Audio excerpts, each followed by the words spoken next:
Hello, everyone. Welcome to week 2 of the NFL season. This is the Rodeo Joe Show. I'm going to be covering the NFL, just a preview of the slate of games on this upcoming weekend. But first, before I do that, I'd like to cover last night's game, Tampa Bay and Carolina. Kind of just basically run down that game, and then go on to what we got this Sunday, hopefully for another great weekend of football, because the first week was definitely nice. So let's get things started here. We're talking with about Carolina and Tampa Bay. Tampa Bay pulled it off in the end with a great goal line stand on a 4th and 1 play. I believe Carolina was on the 3-yard line trying to push it in, and they got stuffed. Christian McCaffrey on a fake reverse, went out to the left side and got stuffed. It was just an impressive game for Tampa Bay to bounce back after the performance that they had against San Francisco. And I think really what was good about it was the fact that they didn't really ask Jameis Winston to do too much. I mean, he didn't turn the ball over at all in the game. He had one touchdown pass, which is more than you can say for Cam, but we'll get into him a little bit later. And they ran the ball really well. They ran the ball 31 times for 100 yards. I mean, that's what you have to do in this league to win. You know, just have a kind of a balanced attack. Now, I mean, it isn't a ton of yards on both sides, you know, the passing game and the running game, but it was enough to get the job done. And I'm just, really proud of the way they bounced back. It was a good win for them, especially on the road. But then that leads me to Carolina. Like I said, had a chance in the end to win the game. Got down to the 3-yard line on a 4th and 1. Just couldn't get it done. But, I mean, a lot of the coaches and Cam himself is coming out and saying that, that everybody's speculating that he could still be hurt and he's playing through injury and this, that, and the other. And I don't know how much truth there is to that. I mean, I guess you just got to give them the benefit of the doubt and trust what they say is true, But he has struggled, and he's struggled for some time now. And I'm not sure if the injury is quite to blame with it. He just might be hitting a slump, a little rough patch. But he didn't throw a touchdown pass in this game, and I saw something interesting that he hasn't thrown a touchdown pass in the last 4 games that he's played, which is, you think of this guy in 15 winning MVP, taking that team to a 15-1 season, just looked like, he was finally getting his stuff together and really becoming an elite quarterback. And another thing that really struck me, he's lost 8 straight games as a starter. His last 8 games he has started, he's lost. So, I mean, it's crazy to see. And I don't know if a lot of people are saying that, with his wide receiving core changing, he started his career for the most part with some taller wide receivers. They kind of helped take some of the, I guess they said he had kind of some accuracy issues, and I guess they kind of took some of that off of him, being bigger targets, going after the ball and stuff. But I don't know. I really would like to see him bounce back, because he is a heck of a player, and he's got talent. It's just unfortunate.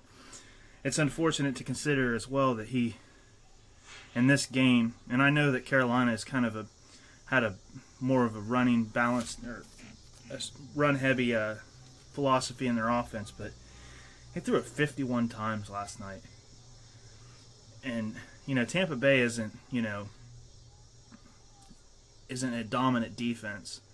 And granted, it is a divisional game, and that has a lot to do with everything, as far as matchups and this, that, and the other. I mean, you can look good on paper for 10 games of the season, but those 6 games against divisional opponents kind of are, kind of throwing everything out, and you don't really look at the stats. It's kind of just, who prepares for the other one better, and this, that, and the other. But, across the board, you look at, Tampa Bay was just able to do the things that they needed to do to win.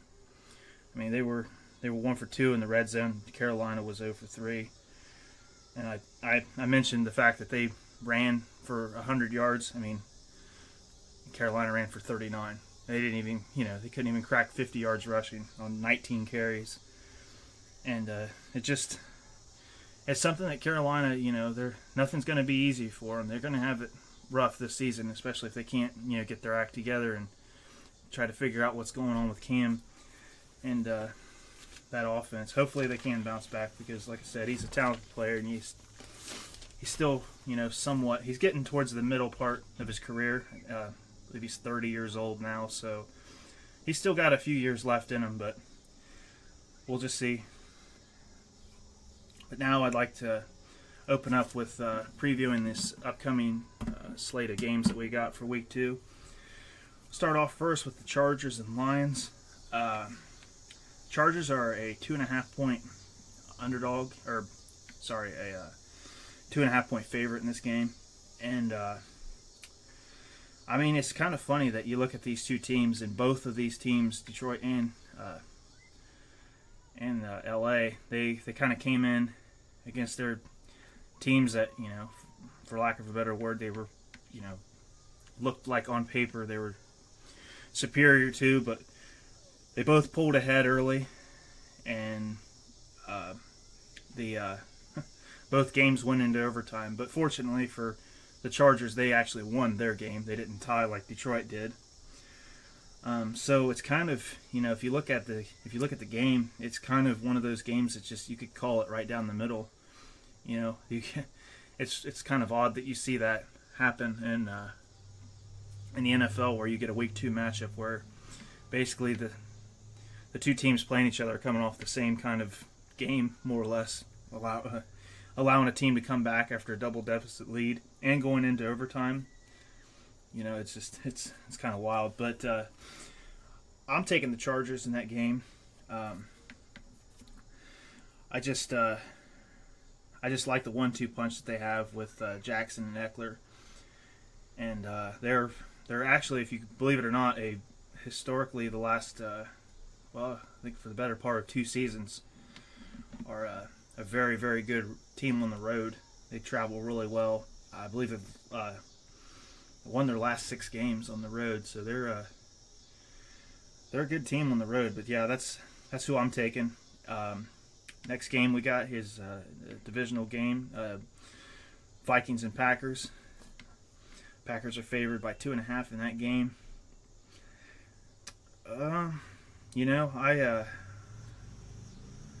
I kind of like Green Bay in that game as well, because with them being at home.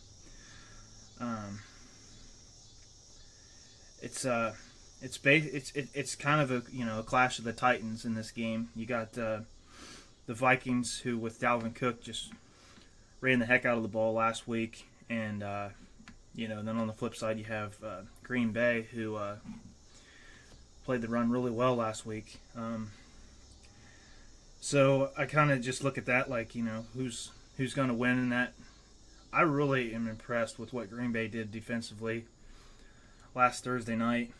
And this is a good game for me to kind of evaluate and see if their defense really did improve that much, or if it was just Chicago, not playing all up to par as what they should offensively. But I'm kind of thinking it's more of the first. I think Green Bay really does have an improved defense. We'll just have to see. I know Rodgers tends to kind of have the upper hand in this matchup, but they did tie last year when these two teams played. So, anything can happen, especially a divisional game, but I do like the Packers at home. I actually got a few divisional games here. We got the Colts and the Titans. I expressed in my first episode how impressed I was with how the Colts were resilient, came back, and made the game interesting, took the game into overtime, despite all of the issues that they have had in the locker room with losing their star quarterback to retirement and everything. But I'm also impressed on the same hand with what Tennessee was able to do with Cleveland on the road. A lot of it a lot of it was Cleveland kind of shooting themselves in the foot with a lot of dumb penalties and just lack of discipline. But, you also look at how well Derrick Henry ran the ball. And, I said, too, that, I think even if it was a pretty, I think if the Browns played a better game, I still felt like Tennessee could have won that game regardless. But this is a game, the Titans are favored by 3 in this game. I would still take the Titans in this game, being at home. And historically, the Colts have had their number, but oddly enough, Brissett hasn't. He's 0-2 against the Titans. But we'll see. We'll see how it goes. I really like the Titans in that game, though. I just think that they really showed kind of a suffocating defense, sort of like what they had last year. And then if they can run the ball and Mariota doesn't really, force a lot of balls into bad coverage and stuff, I like them winning. But it'll be a pretty good game, pretty close. The next divisional game we got here is what I've read, people have joked and said the AP number 1 versus the AP 32. It's the Patriots and Dolphins. New England is 18.5-point favorites in this game, which is unheard of. It's outrageous. I believe they started. Vegas had them favored by 14, and it just keeps growing by the day. This is Friday that we speak of right now, and they're 18.5-point favorites. Everybody wants to fall back on the fact that New England doesn't play well, or Brady, for that matter, doesn't play well in Miami. They've lost 5 of the last 6 in Miami. But let's be real. This is a Dolphins team that's basically taking their best player on defense and giving him permission to request a trade. They're completely. They're not going to say it and come out and say it, but they more or less, which is crazy after 1 week of football, are in tank mode. And they're just not really a good matchup for New England. I just don't see. This would be a upset on historic proportions if they were able to pull this off. I just don't see it. We saw what New England was able to do against a good Pittsburgh's defense, which I still think is a good defense. I still think is a good team. It's just New England and Brady have Pittsburgh's number, and they have, especially in New England, for some time. But the Dolphins gave up over 600 yards last week to Baltimore. That's Baltimore, which Baltimore has been playing really good. 59 points in, 1 game isn't nothing to slouch at. But, push come to shove, who you taking, Lamar Jackson or Tom Brady? It's a silly question. And something else to consider, I don't really want to touch on this game too much because I think it's pretty open and shut. I would be very, very shocked. With that being said, I'm obviously picking New England to win this game. But with that being said, I would. They have the issue going on with Antonio and whether or not he would make the exempt list by the NFL and if they'll institute that. I believe they have until tomorrow to do that, to put him on that list. If not, he can play. But this is also with 5 days of practice. He's not going to be this, he's not going to be this big explosive threat. He might get mixed in here and there, but I feel like even with or without Antonio Brown, they won't have a problem in this game. This will be open and shut. Next game we got here is the Bills and Giants. This is an interesting game. The Bills are favored by 2 points. This is one of those games. Josh Allen he's been playing really well.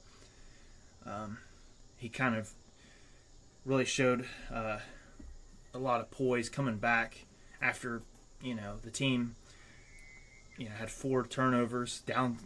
I believe it's 16-0. He rallies back, wins the game, scores 17 straight points. I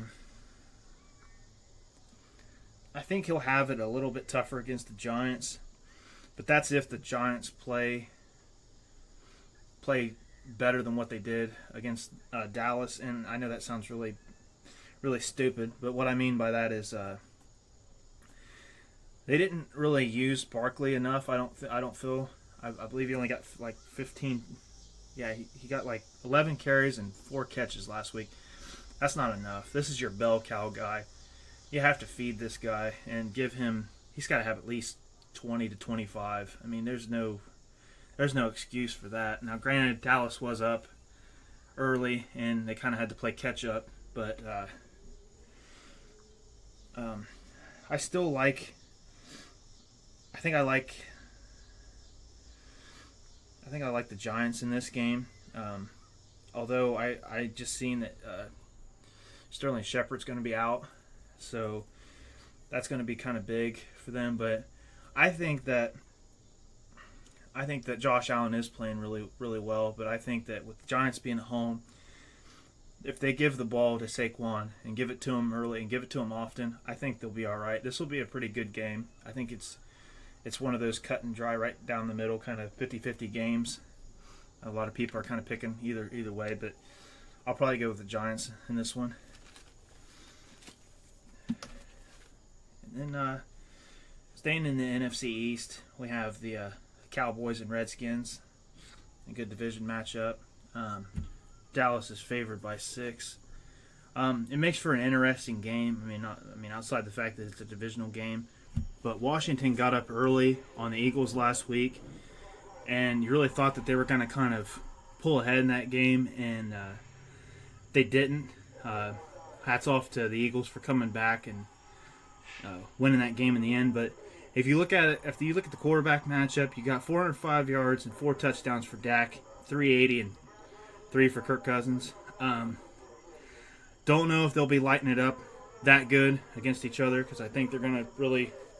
I think the defenses are going to show up a lot more in this game, and I think, a lot of Dak's yards, which granted he played a heck of a game last week. I think a lot of it was just early and often just excelling against that weak Giants team. But look for it to be a pretty good game for the most part. I know that I've seen that Jordan Reed is going to be out again, so that kind of hurts the Redskins because they really need him, especially in a game like this. But I like the Cowboys in this game. We'll move on down to the AFC South in another divisional game.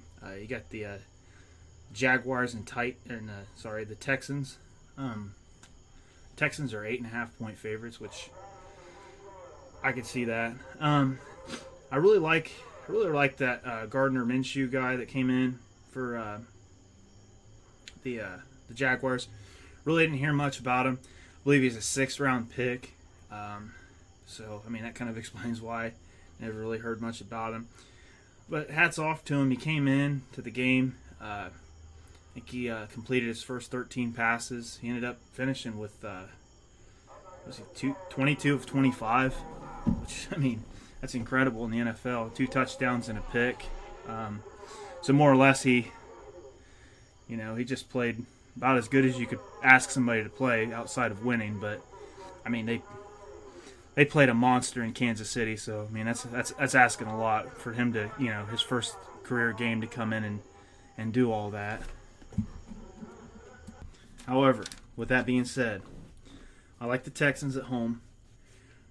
You look at Jacksonville, they didn't have a single sack, and you look at that team, everybody had high expectations with them with the defense.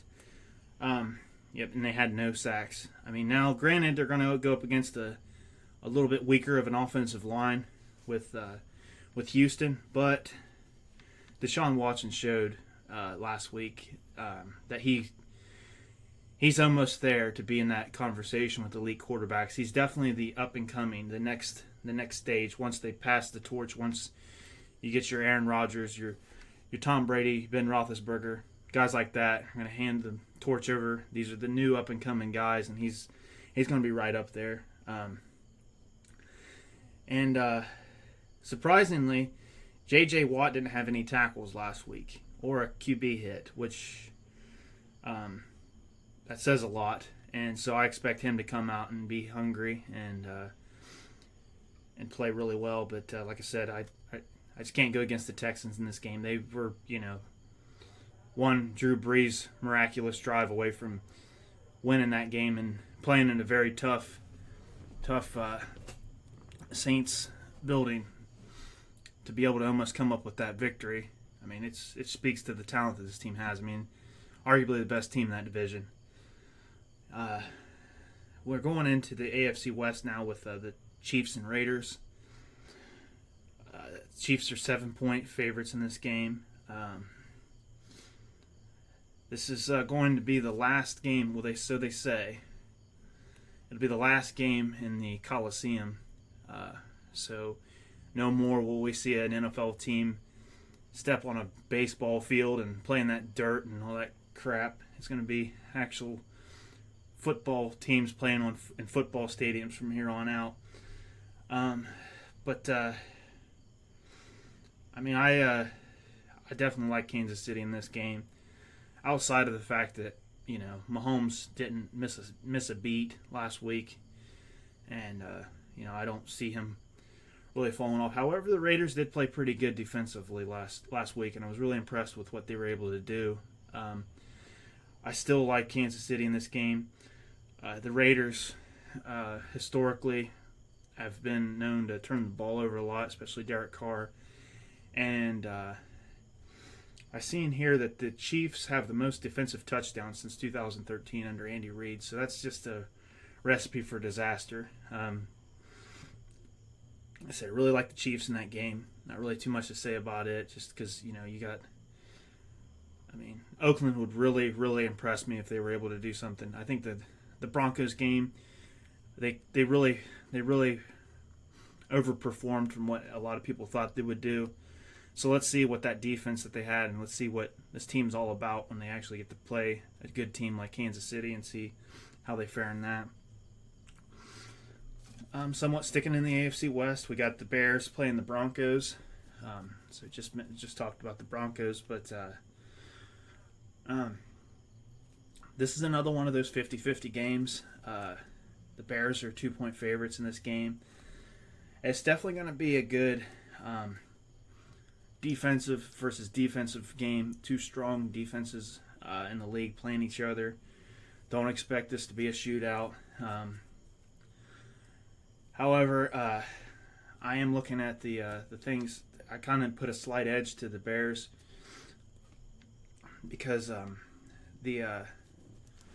read that the offensive line is kind of rotating a lot of players in, and as a matter of fact, their left tackle that they have is he's been flagged quite a bit. Actually, it says he's been flagged 30 times in 33 games, so that's not what you want, especially from your left tackle. And against a Bears defense like that, it's going to help them being at home. I do like their chances a little bit better with them being at home, but I think the Bears are going to come in, with something to prove because they felt like they went flat on Thursday night in front of their home crowd, and I see a bounce back game for Mitch Trubisky. Next, we're going to cover what probably should be the best game of the weekend. Rematch from the NFC Championship game, the Saints and Rams.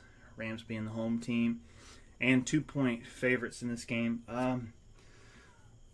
This is going to be a good one. I'm really excited about it. The Saints defense, the way they played on Monday night, just kind of showed me kind of a new fold. Like I said before, they kind of had a pretty decent defense at times. They were suspect at other times, but this seems to be probably one of the better defenses that they've had in a while there.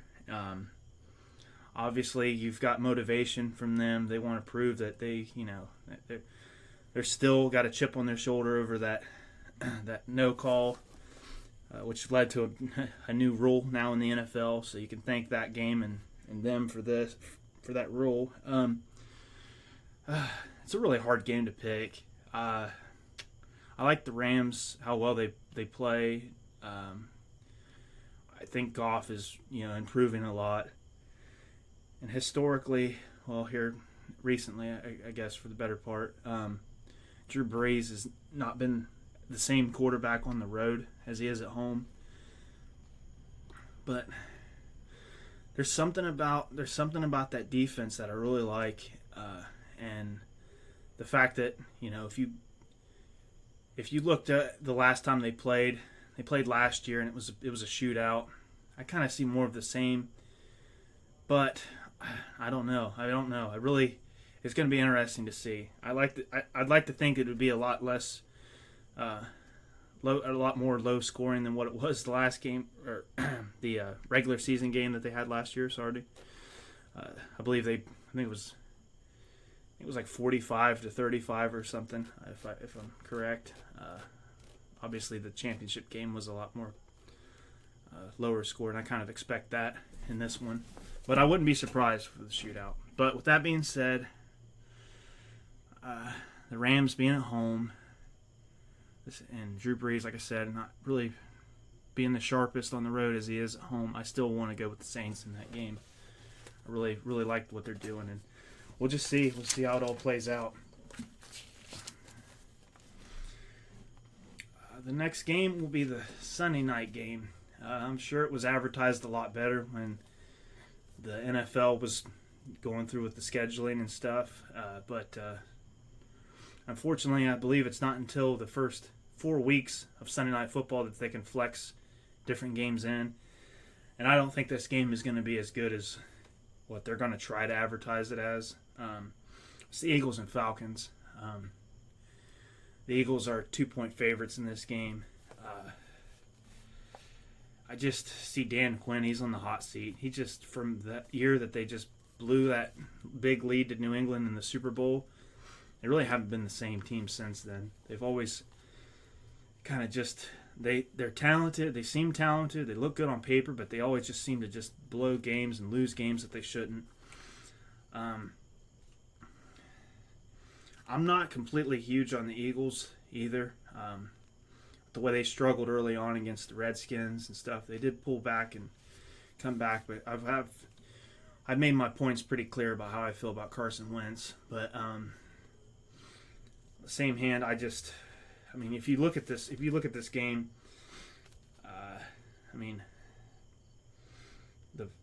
the Falcons allowed 172 yards rushing last week.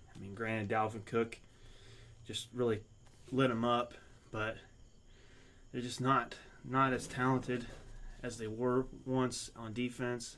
I think it kind of shows. And then Philly kind of has this kind of three-headed monster with Sproles, Howard, and Sanders as like their three-headed attack and at running back. And I don't know. Like I said, the Falcons allowed 172 yards, and the Eagles ran for over 100. So we're going to see more of the same. We're going to see them clamp down. I don't know. I'd like to kind of say that the Eagles will probably have their way with them running the ball, and I like them in that game. And now moving on, we're going to conclude with the AFC North. We're going to make the last cover the last four AFC North games somewhat more detailed than the previous games that I covered. But first one on the slate, 49ers versus the Bengals. Bengals are 1-point favorite in that game. I've expressed, pretty thoroughly how I felt about them last episode. The Bengals just played, a great game. You look at a lot of these power rankings and within the different companies and stuff in the NFL on their main page, they have them as like the biggest jumper of any team, and that's saying something coming in with a loss. But they played really, really well. I was really impressed with what they were able to do given the circumstances they were dealt with. An opening week one game against a Seattle team at Seattle. Your starting left tackle's out. Your all-pro wide receiver isn't going to play. You already know that going into the game. And I think they were able to just kind of surprise a lot of people with how well they played on the defensive side, and the offensive side, especially the offensive side, because the coaches and players kind of, Dalton, he spoke on this pretty heavily. He stated that he kind of got some looks early on, and they basically were kind of just telling him to throw it. They were kind of, he said that they were in some sets that made it look like they'd be able to succeed against throwing the ball, and they did. I mean, threw for 418 yards. They had some red zone issues, but I believe they went 0 for 3 in the red zone, which can't have that. Can't have that at all, especially on the road.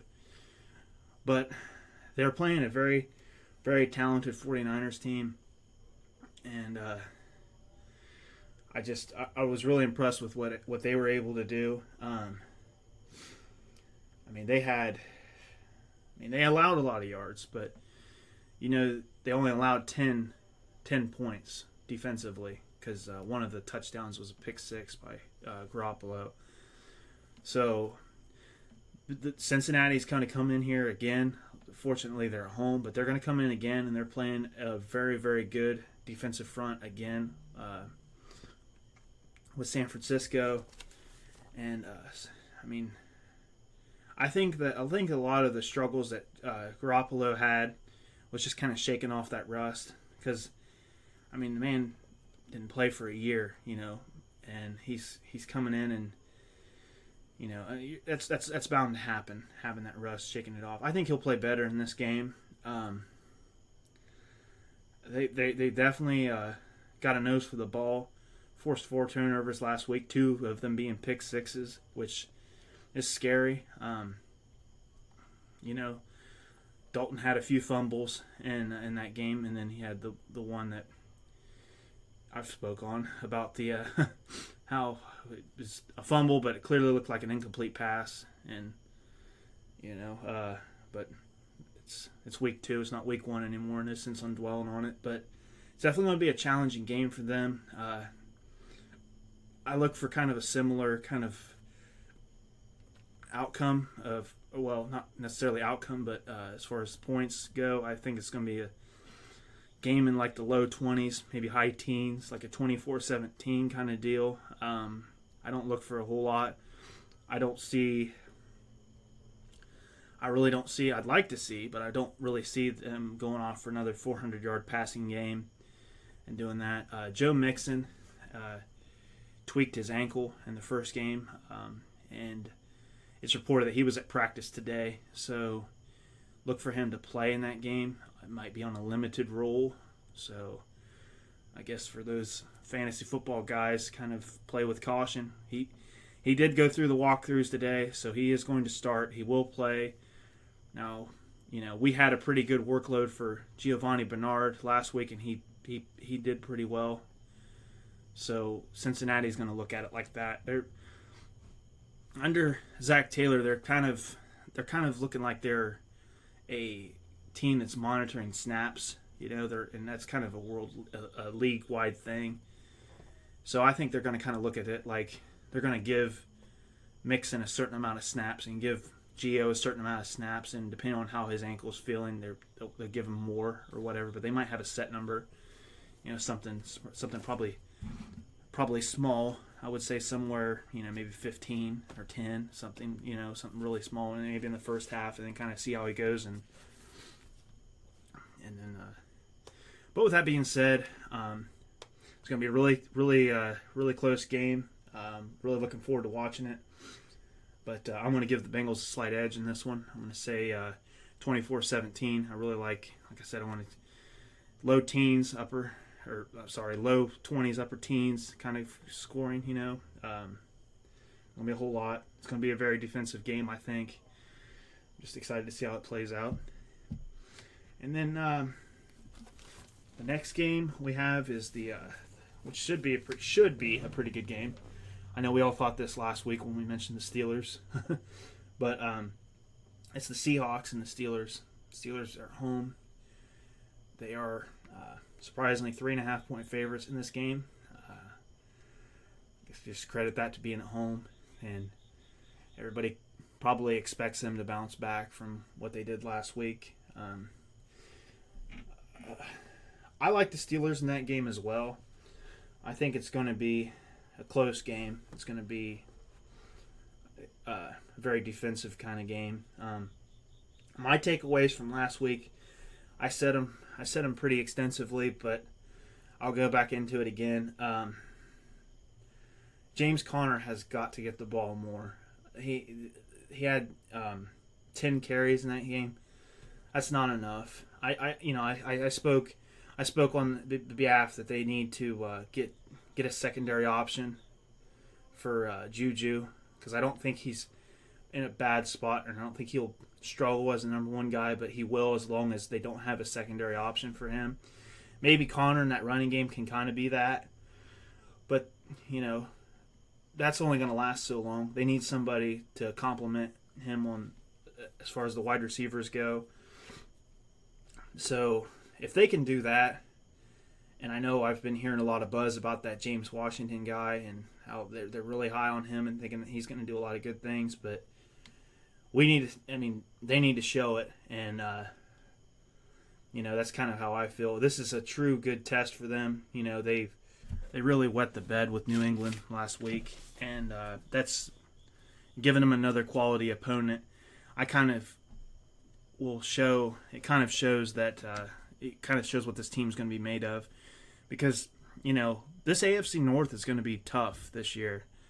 I looked at Cleveland bouncing back too. I think they'll play better than what they played last week. The same can be said about Pittsburgh. And this is kind of a proving grounds game. It's like show the rest of us that that you're meant to be here, and that you're meant to be mentioned amongst the better teams in the AFC, or at least being the best team in the AFC North. And we'll see a lot on Sunday and see if it's going to be a good test for them for sure. It's going to be a great game to watch. But then we'll move on to the Cardinals and Ravens. Ravens are 13-point favorites in this game. It's wild. A lot of people are still high on what they did last week. Don't get me wrong, they played an impressive game. They did a lot of good things. Lamar Jackson really came out and showed everybody that he can throw the ball, and he's not just a mobile guy. The Ravens at home, this really shapes in their favor. I like the Ravens in this game. If you look at it, it really doesn't shape up very good for the Cardinals. They allowed 500 yards last week. 420 on the offense, passing and whatnot, and 116 with rushing.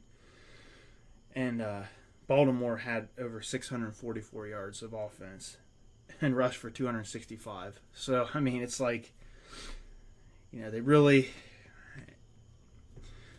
don't help themselves in a game like this when they're not playing well defensively. Kyler Murray is going to have a huge test going into Baltimore, and I don't expect him to have the same kind of luck that he got against Detroit and then being able to come back and rally. You get down early to Baltimore in this game, you might as well just consider it over, because they're gonna. We seen last week that they don't care what the score is. They're gonna come and keep fighting and keep running the score up, no matter what. That's just kind of their MO. They don't ever take the foot off the gas. So, like I said, I like Baltimore in this game. Not really much you can say about it. Because just Baltimore just wowed everybody with what they were able to do last week, and you kind of would like to see them playing in a game. And no disrespect to Arizona, maybe they prove me wrong, and they just come in and they just play an absolute great game and take it to Baltimore. But I don't think that's very likely. I just think that like going back to what I was trying to say, was you would like to see Baltimore kind of be matched up with somebody a little bit more kind of where they are. Somebody maybe a playoff team from last season, not definitely not the team that picked first overall in this year's draft. I mean, it's kind of really hard to make much of a take against it when that's what we've got. We got them playing arguably the worst team. I don't even think it's an argument. I think it's pretty cut and dry. Everybody seems to be sold on the fact that the Dolphins are the worst team in the league, but especially with their how they're looking to just completely rebuild the team like right now, get rid of their best players in trading. And but that being said, the Ravens played who they were supposed to play, and they did what they were supposed to do, and that was win. And they won in dominant fashion. But we'll just see what they can do. I look for them to win big, but it'll be exciting to see what they can do after that. And the last game of the week is Monday night game, Browns and Jets. Browns are 6.5-point favorites in this game. That's kind of high, I think. But everybody's still sold on the talent that they have and what they can do, so they're probably looking at it a lot more into that. But the Jets have a very good defense. They forced 4 turnovers last week, and the Browns played completely undisciplined ball. But I look for that to change this week. I look for the Browns to come out and just be completely focused and ready to play, and I don't look for that same outcome. I look for the Browns to win this game somewhat convincingly, and I know I said the 6.5 seems kind of high. It's just by Vegas standards, it just seems kind of high, but I personally think it's about a 10-point game that they win, at least, because like I said, I think they're going to come in there and they're going to be more composed and play a better game. And it's been recently reported that Sam Darnold is not going to play for the extent of how long we don't know, because he has mono. So that's kind of unfortunate. So I guess it just basically comes down to how long it takes him to get over it, I guess. So, but yeah, I just look for the Browns to just play all-around better game, and they got to do that if they want to. I mean, they had way too many penalties last week, and just Baker didn't look the same either. And so all you Browns fans, don't worry. I expect a good bounce-back game for them this week, and I think they'll get the win. And with that being said, that wraps up this show. Just a couple things I'd like to say. I appreciate the support and feedback that I've gotten so far. And if there's anything else, I'll be very active in looking into all that feedback and comments that everybody leaves. And if there's anything that anybody would like, whether it be a little bit of a focus on fantasy football, I'll do what I can with that. If you guys like the general kind of presentation where I'm covering all the games and not just a few games, there is a slight emphasis on more marquee games, obviously. But one thing that's not gonna change is I'm gonna stick heavy to the AFC North. That's the division that I follow. So I'm gonna stick to that. There's no swayed me on that one, so unfortunately. But if there's more college football that you guys want covered, I can do that. Just give me some feedback and let me know what you guys want to hear. I'm very interested to see what y'all have to say. Like I said, I want to try to make a couple shows a week on Tuesdays and Fridays. I've also considered Monday, and maybe leaving the Monday night game until my Friday show, and just kind of covering the Monday night and Thursday night game on one show. But that's just something I'm still kind of on the fence about, because everybody wants to hear how Sunday went, and they don't want to wait a couple days for it.